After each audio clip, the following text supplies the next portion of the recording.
Welcome back, world, to the Verbal Intercourse podcast. I'm your host, Nick Walker, and today got a very special co-host with me, brand new. We starting this new season off with a different flavor, a different attitude, a different delivery. So shout out to my co-host, Indeya.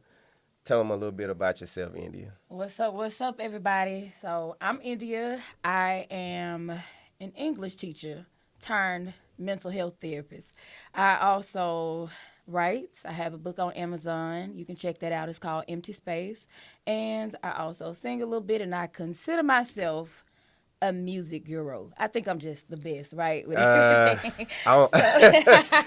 Man, Always some of the stuff you be sending me, I be like, that's a little your music guru. I don't know. You might need to tone that down a you little gotta bit. give it to me. You gotta give it to me. Hey, she be choosing Future over everybody. So it's just like, with me, Nick Walker, verbal intercourse, Future over everybody. That ain't flying over here. But I'm gonna let you get your. We gotta put him in there though. He Yeah. has to be in there. You can't leave him off, right? Yeah. Right. There you So. go. See? So most definitely, very excited to have you on the podcast. It's very hard getting a co-host. I don't think people understand how hard it is to get a co-host, somebody that's gonna be consistent, somebody that's gonna have that chemistry, be able to rock out with. So I'm very appreciative to have you on the Verbal Intercourse podcast. Thank you for having me. Oh first yeah, off. oh yeah, Absolutely. oh yeah, no doubt. So as always, starting off the new season fresh.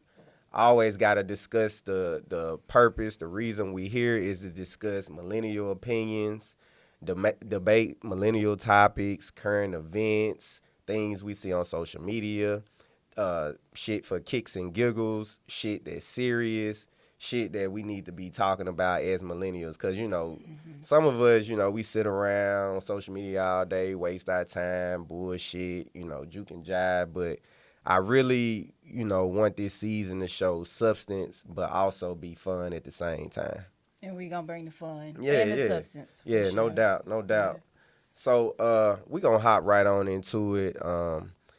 It's been a lot of stuff going on. Donald Trump became president again, and he started rolling back all the he did a government mandate to roll back DEI initiatives and private companies such as Target, McDonald's, other corporations that black people have really put dollars in, they have also rolled back their DEI initiatives and decided that they was going to low-key disinvest from the black community and from communities of color.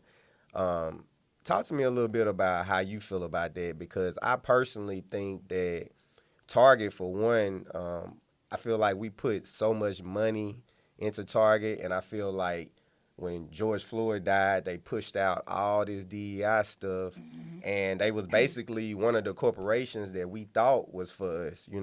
They was the ones that had like black creatives, black people that create clothing lines and everything. They was putting it in their stores. Black people was going to buy it.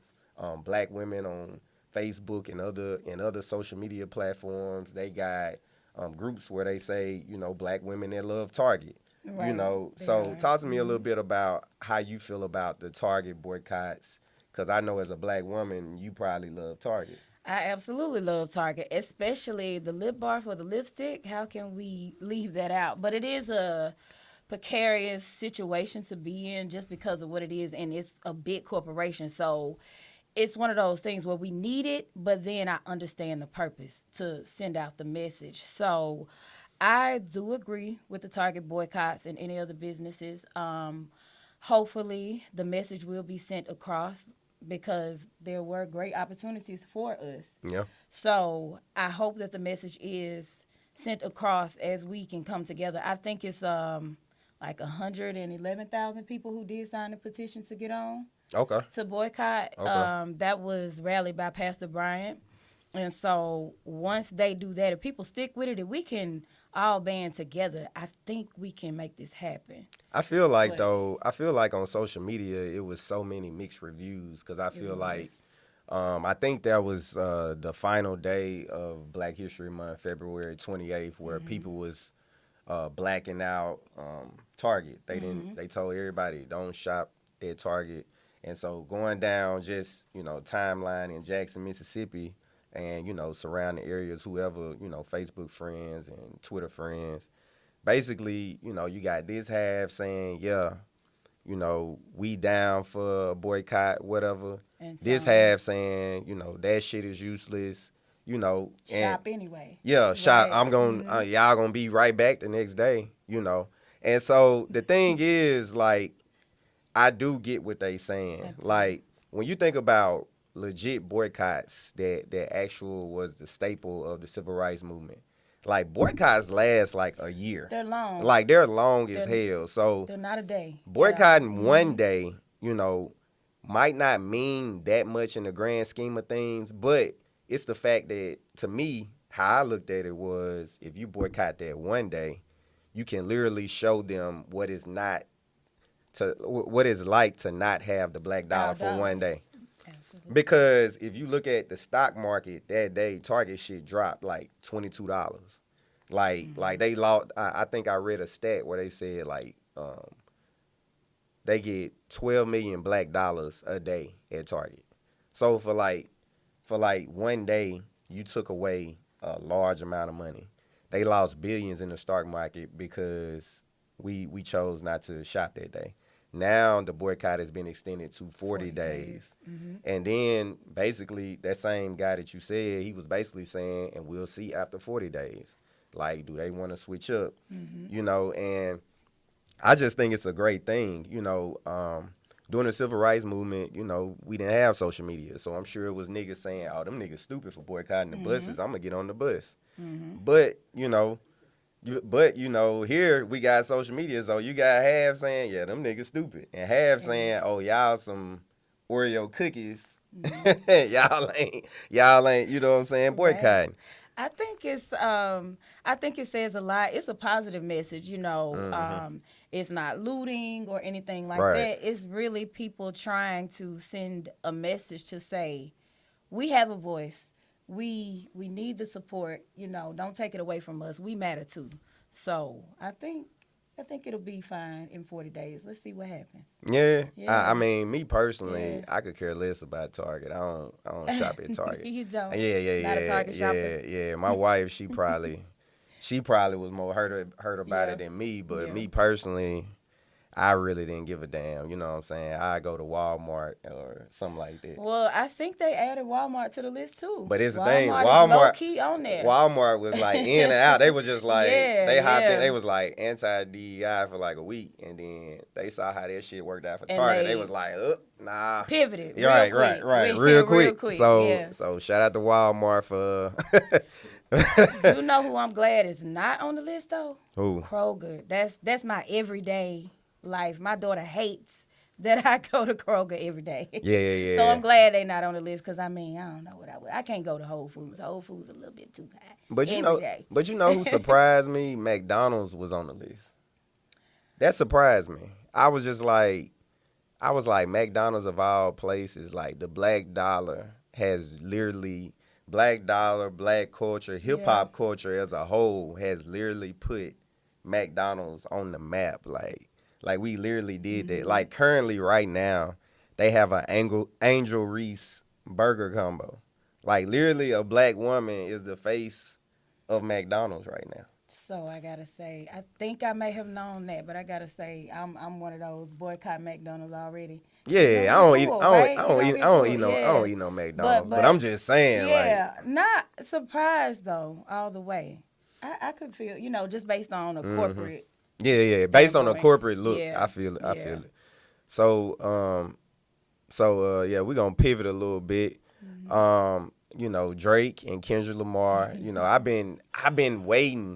I've been waiting to talk about this on a platform. I have to. Okay. I have to.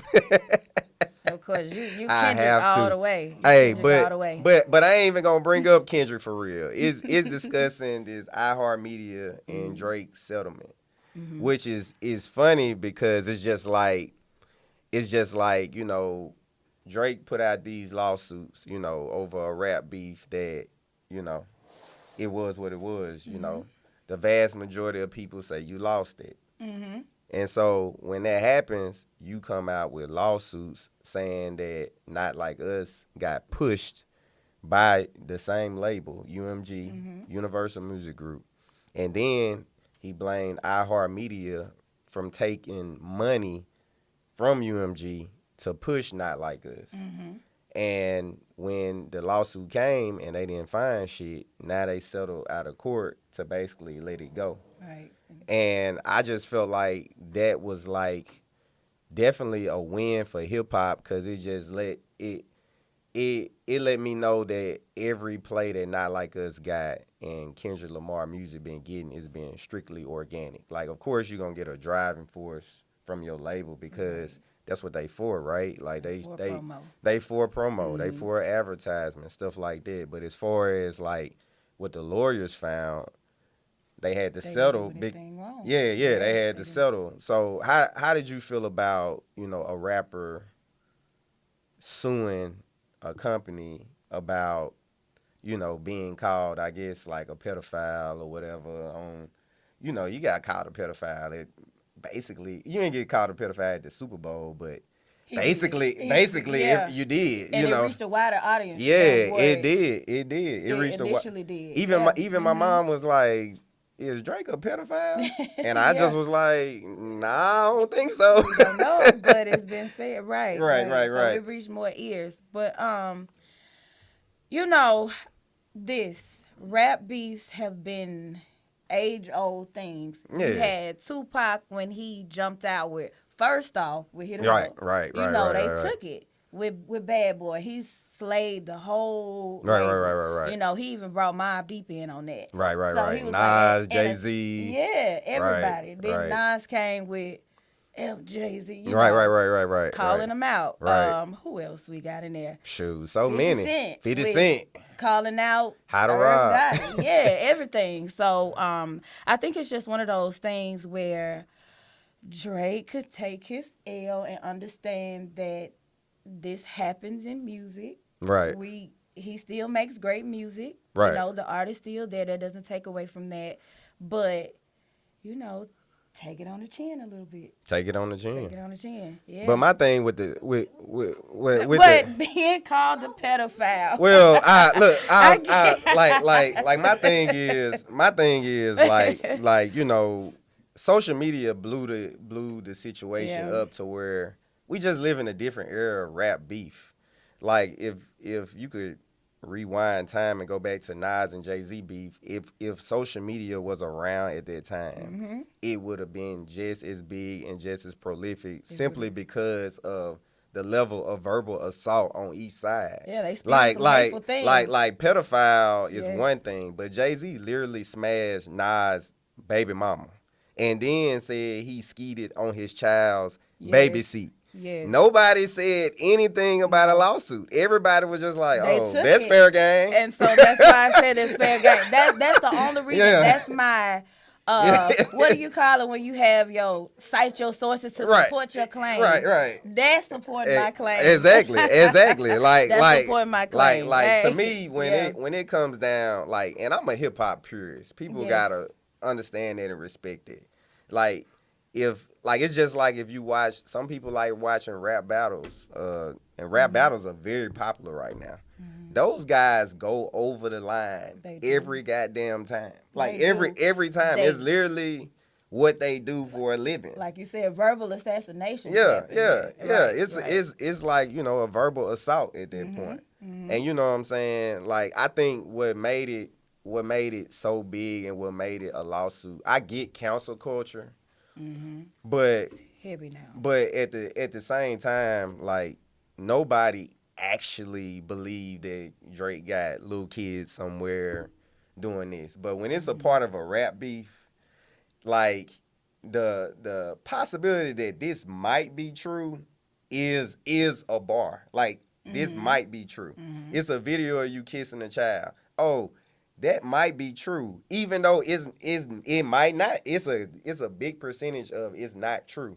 But the fact that I put in a record that this might be true to make people look up stuff and say, oh, when he did that, oh, that was weird. Yeah, Like it's a it becomes a makes big mass deal. effect. And It so does. when you get the companies involved, I feel like, you know, that was just crazy because he did the same thing to Kendrick. He basically said he was beating his He wife. did. He Yeah, said so that if and they both go you over can as get canceled. heavily, You can get canceled. you can't because Like that's a domestic violence you can and get canceled. pedophilia. Now, we get the both are terrible. Both are Both are terrible. terrible. We Hey, don't promote one that. got We sued, don't promote one guy any. didn't. But we don't promote it. But however, in the rap culture, of course, things are said. Right. Things are Yeah, said, things are said. and you know, with this new season of Verbal Intercourse, hey, we discussing all rap, Yes. we discussing all R&B. You know, I got some topics for you, so we throwing it out there. So, all right, let's switch to my next topic. I recently read an article, and it wasn't shocking. It was more so like, yeah, that nigga would say some shit like that. Like Charles Barkley, he was talking about championship teams that don't go to the White House currently, because really, this didn't really happen until Donald Trump started getting into the White House. Like teams would normally go regardless would. of whoever was in the White House. But you know, he basically was blasting teams, saying that you know you gotta. He don't care who in office. You gotta show the POTUS respect and you know this and that. And me personally, I kind of feel like most sports leagues that mean a lot in America are predominantly black. Like they predominantly black. So when you got somebody that's in office that literally is laying off thousands and thousands of black people by the day, you got somebody in office that literally don't give a damn about minorities getting ICE to pick them up. Nothing. Um, All these executive orders left and right. executive orders left and Mm-hmm. right that are, you know, basically attacking black people and people of color. Mm-hmm. You know, I feel like, you know, it's in our right as a team to say, hey, you know, if the majority of us don't want to do this, then we shouldn't be doing this. You know, and I kind of every time Charles Barkley opened his mouth about any type of political situation, I just be like, this shit about to be stupid. You know what I'm saying? Like, what is he gonna say? Yeah. So tell me a little bit how you feel about it. I agree with you. Yeah. Actually, I feel like they have the right to make that decision for themselves and stand for something. We're already overpowered. Like our voice is slowly being taken away. So we have to make a stance. And then if you want to just go politically all the way, you know, to think about the amendments. We have the right to assemble and all of this good stuff. So they do have a right. He shouldn't. I get the respect thing. You know, I read the article as well. Yeah, I get the respect thing. But is it time to? Well, no, I may not. Nah. You know. Me personally, look, I wouldn't be going. You know, Yeah, me I personally. personally wouldn't go either. Yeah. I'll sit that one out. You know, they say, yeah, I got to sit this one out, man. Yeah. I'll sit it out. And I'll hush. You know, I wouldn't be slanderous or disrespectful or anything like that. But Yeah, I got something to do that day. Yeah. Right. Yeah. I ain't gonna. My son got a. My daughter got a swim or something. Right. Something real important. Right. We can't get out of it. Like, we just cannot. Right. I got to watch my son hand out donuts to the class. Yeah. Donuts for Dad Day. Right. Read Donuts Across for Dad America Day. Day. I'm reading a story for the 3rd grade class. Hey, baby's more important. Exactly. That's what I would use. But yeah, I personally wouldn't attend either. And people had a right, you know. So this leads me to my next question, and this a good one. I also wanted to make sure I discuss this on camera. Mm-hmm. How do you feel? Would you be friends with somebody that rock with Donald Trump? Ooh, that's touchy, because I have friends who rock with Donald Trump. So with your friends that rock with Donald Trump, did that not change like how you look at them? Or were you surprised when they said, yeah, I rock with Donald Trump? So just because they were they always supported the Republican Party. That Okay. part wasn't surprising. Okay. But some of the justifications when we have conversations, Don't add up. it's shocking that you Believe that. justify the reasons Yeah. for well. Give me an example, because I want to hear this. I want to hear this. Ooh, he on a so basically, I may say, I may talk about the DEI, or he's just in there saying anything. Like he has Yeah, right. no respect for what he's saying, and it's his delivery is terrible, or XYZ. Yeah. This has been the most unorganized POTUS I've ever. I mean, Yeah. to me. And then they may say, well, you do know that he's doing this because XYZ, the DEI. You do know that there's only a small percentage of black people that the DEI serves. And I did go and read a peer-reviewed article, and that's true. However, we're still affected. We're still a part of the population that's being affected, whether or not. When they say that small percentage of population, what are they? What? Let's think about this. Yeah, because when they say the small percentage of population, are they just talking about people that's already working, or are they also talking about black kids that are coming up in America? Like, because it's gonna affect like people who are coming up. Yeah, absolutely. So from my understanding of it, people who are already working, and people who are already working, who are being served already. Okay, that's how they looking at it. Yeah, that's how they looking at it. We didn't go to in depth. Yeah, and that's a good question too. I didn't think to say, well, what about the future generations coming up who will be affected by this? See, me personally, like I'll say this, like if you are a friend or an associate that rock with Trump, me personally, like, you know what I'm saying, you still my brother, I love you, you lost. But at the same time, we can't have no type of intellectual conversations in that we straight keeping it to rap, sports, novice ass shit. I can't do politics it. Are no. It's been off the table because we can continue to go. Social issues yes. is like we can't even talk about that. They're all a sensitive space right now. But you know what I'm saying? Cause it's hard to just say, okay, I've known you for fucking 30 years. Absolutely. And then say, I'm gonna throw you away because you being stupid right now. Number one, I know you're uneducated about the topic. That's why.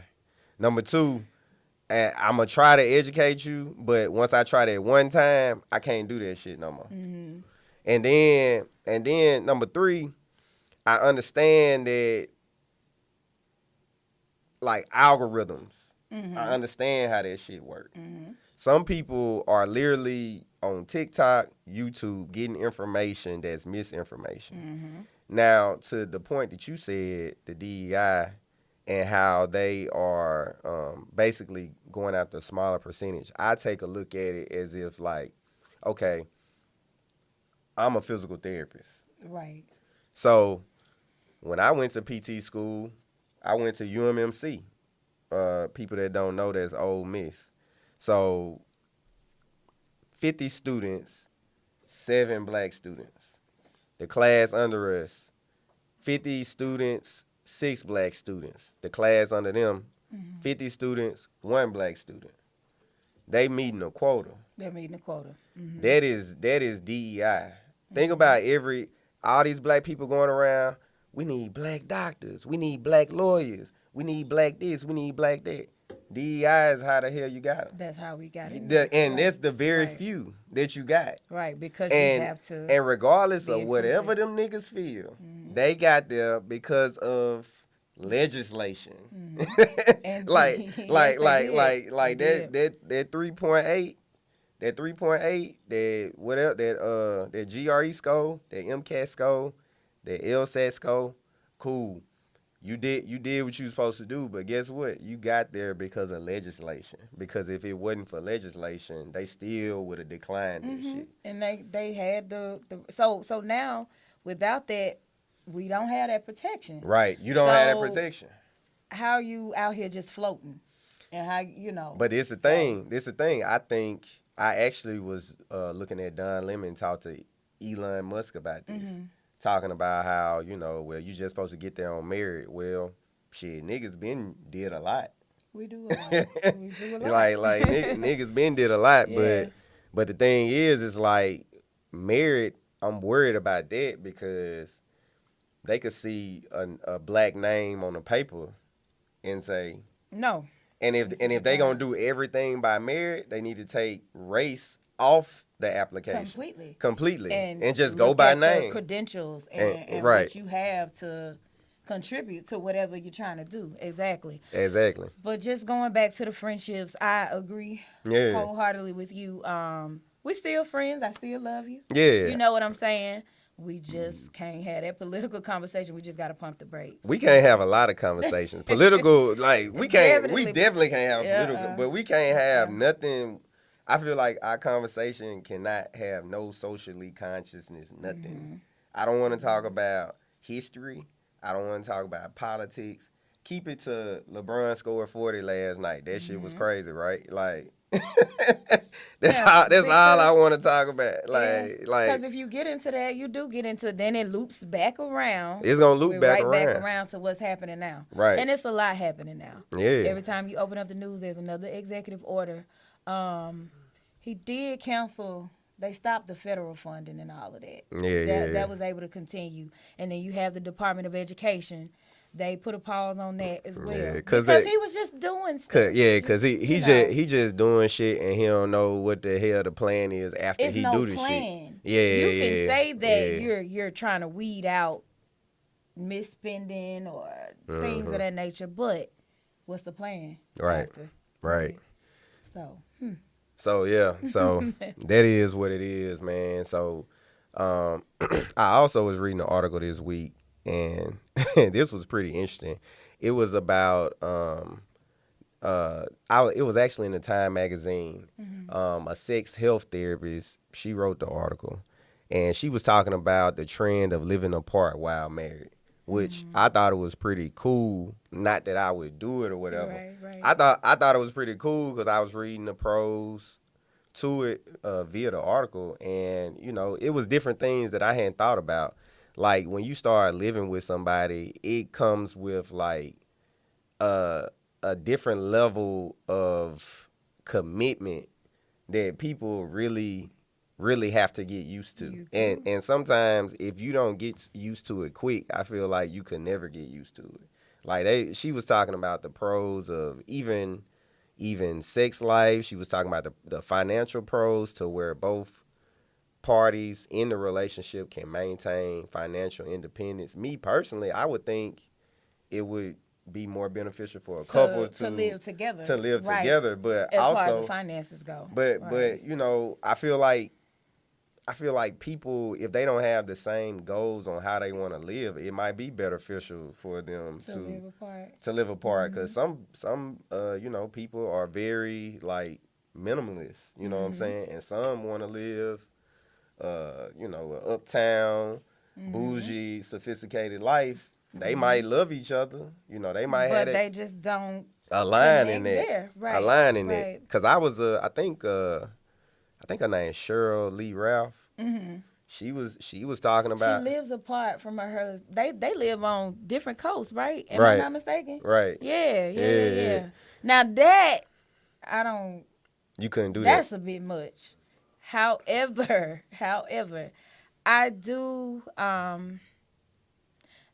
And also, maybe not married, but I do, maybe like if you're engaged, the whole living apart thing, I mean, you know, I think it could work because I have been married before, and so I have been alone for 6 years. So I'm wondering what that looks like. Alone is a strong word. You just made yourself sound. living alone. Okay. Okay, living with my alone. baby, my 8-year-old. Okay. It's just me. That's funny. So I'm used to the space. So merging that would really have to be a conversation. So that's why that topic's, it sparked some interest in me. I'm like, okay, this Yeah. might be a thing, because once you get in a certain realm, and even not even as what's the word, far-fetched is living apart, but even maybe having separate rooms in the house. You definitely gotta Like have bedrooms, your yeah. own bed. Now I'm okay with that. So living apart, married, no. You No. okay with you okay with sleeping in a separate room than your partner at night? Some nights. Okay. Yeah, some nights. Okay. But if I want to go and take a nap, and then you just laid up in there too, you want to watch your game or you watching TV, but I want to take a nap. So I can go in my room, or you can be in your space while we had, or maybe I want to read, or you don't, things like that. Yeah, I definitely feel that. I think one interesting thing that I read in the article, they were saying that basically it can help out with like the sex life of a couple, because when you married or you engaged or you in a relationship and you live with the person, it's like keeping interest is like a real thing. Everybody would, you lying if you thinking you gonna be with somebody forever and you don't have to Still keep have interest in like, how yeah. they, You and have so to continue to date for sure. exactly. But also like when you at the crib, you know what I'm saying, and you might be like, dang, I think I want to have some sex today, but your woman over there got you know what I'm saying, a head wrap on, she got on pimple cream, like you might be turned off. You might just be, and if you living apart, she done did all that at the crib. Right. When y'all link up later that night, she already ready. He already ready. That spark, That spark there. anticipation is Right, there. exactly. Anticipation, I think, is a good thing. So yeah, apart, married, no, because I think you do need to join. Yeah. In that union, but separate rooms, I'm all for it. And like you said, when we need to get together, and I need to rub my leg against yours, then who room we gonna be in tonight? Yeah, I mean, yeah, separate whoever room. room we Separate end up room in. still. I feel like that's still a little Too far far fetched. apart. like it ain't even that, I feel like I'm this ultimate cuddler and ultimate affectionate guy or whatever. It's just the thought that this is like kind of going against the grain. It's just like going against the grain, it's very, to me, an alternative lifestyle. very like, unorthodox. Right. It is. But I will say, like, the statistics say it's on the rise. They say it's like 4 million couples in the U.S. right now that don't live together. And I thought that was like a crazy number, because I really couldn't imagine spending my money on a crib and my wife spending money on the crib. And then, say you got a child, like how you even explain that? Like, so I'm guessing these people don't have children. They may not, because they don't have kids, right? Okay. But yeah, married and having a family with children involved, no, I don't think that works. Right. But just to have the other factors, and financially, I don't think it works either. Because if you're trying to save money and you're reaching a goal, how is that beneficial? Like you said, if my mortgage is over here, yours is over here. Right. Where is the pooling the money together happening at? Right. But hey, low key though, after reading that article, like, God forbid, something was to happen. If I was to have to like remarry or re-enter the dating scene, I don't think I would live with nobody else. I think I would literally like. See that? Yeah, that like real talk. The article had me intrigued, because I just was like, I feel like a lot of couples would have a better chance if they just decided that they was not gonna live together. You have those anticipation factors there, and then you keep. I don't want to say. Well, I'll say identity. You keep, and that's not to say that you lose it with someone, but you have these things to share, and keep that Yeah, interest. you got your Flavor. financial independence. You got like how you live. Some people, some people they live in a weird ass way, and so but they gotta have a love partner. So I feel like you keep the way that you live. You keep your financial independence, and you keep a spark when you don't see each other every damn day. Each other. You know. Yes. And some people, you know, and again, this isn't for the people that it does not work for. Because some people, you know, you just got to be with your bae all the time, you know, and that's cool too. But no separate rooms, though. Yeah. 'Cause I'm going to take a nap, and you can watch your game. Hey, do your thing. Do your thing. So yeah, we gon' round this episode off. Once again, thankful to have you on the podcast as a co-host. Yes. And yeah, we gonna keep this thing moving, man. You know, verbal intercourse. We here to, you know, spark conversations, spread the millennial opinion, and keep it black 100%, 24/7. Keep it black 24/7. And again, thank you for having me. Oh I'm yeah, glad no to doubt, be here. no doubt, Glad no to be doubt. here. Everybody, Right. stay black, stay love, peace. Oh, yeah. Follow me at Verbal Intercourse Jackson. You know, everybody. You know, follow my real page, Nick Walker. He cold, and give him your Instagram handle. So my Instagram is my name, Indeya Shanae. That's INDEYASHANA. That's Indeya Shanae, IG. And we out, y'all. Peace. Yeah.